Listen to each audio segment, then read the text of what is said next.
Hi எல்லாருக்கும் வணக்கம். எல்லாம் எப்படி இருக்கீங்க? நல்லா இருக்கீங்களா? இப்போ நான் உங்களுக்கு ஒரு அதிசயத்தை காட்ட போகிறேன். அதாங்க உலக அதிசயம் தாஜ்மஹால். இதுதான் மும்தாஜோட கல்லறை. இது பார்த்திங்கன்னா அதெல்லாம் பார்த்துட்டு நாங்கள் வந்து என்ன பண்ணோம், தாஜ்மஹால் பேக் சைடு வந்தோம். 4 டைரக்ஷனில் பார்த்தாலும் அதே வியூ தான் தெரியுமா. ஈஸ்ட், நார்த், வெஸ்ட் எப்படி பார்த்தாலும் அதே டைரக்ஷன்லாம் தெரியுமா. முன்னாடி இருக்கிற அதே இது தான் பின்னாடியும் தெரியுமா. அதை பார்த்தோம். தாஜ்மஹால்ன்றது நான் உலகத்தில் நிறைய கண்ட்ரிக்கு போயிருக்கேன். ஆனால் தாஜ்மஹாலை நான் சமீபமாக தாங்க பார்த்தேன். அது ரொம்ப எனக்கு சந்தோஷமாக இருந்தது. ஏன்னா உலக அதிசயம் ஒன்று நம்ம கண்ட்ரியில் இருக்குது. அதை நம்ம பார்க்கலாம் எப்படிங்க. அதனால தான் போய் பார்த்தோம். நல்லா ஃபோட்டோ எடுத்தோம். நல்லா என்ஜாய் பண்ணோம்.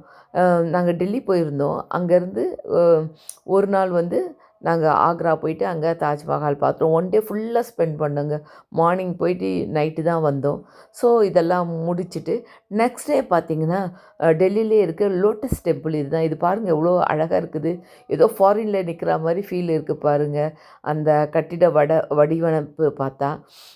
இந்த இடத்துல போனால் உள்ளே போய் சைலண்ட்டாக என்ன ரிலிஜனோ யாரோ அவங்க போய் அவங்கவுங்க ரிலிஜனை ப்ரேயர் பண்ணிக்கலாமா சைலண்ட்டாக. அப்படி தான் போய் ரொம்ப மன அமைதியாக இருந்து ப்ரேயர் பண்ணோம். அடுத்தது இந்திரா காந்தி மெமோரி ஹால். அங்கே வந்தோம். உள்ளே போய் அவங்களோட லைஃபு ஹிஸ்ட்ரி அதெல்லாம் பார்த்து ஃபுல்லாக அன்றைக்கி என்ஜாய் பண்ணிவிட்டு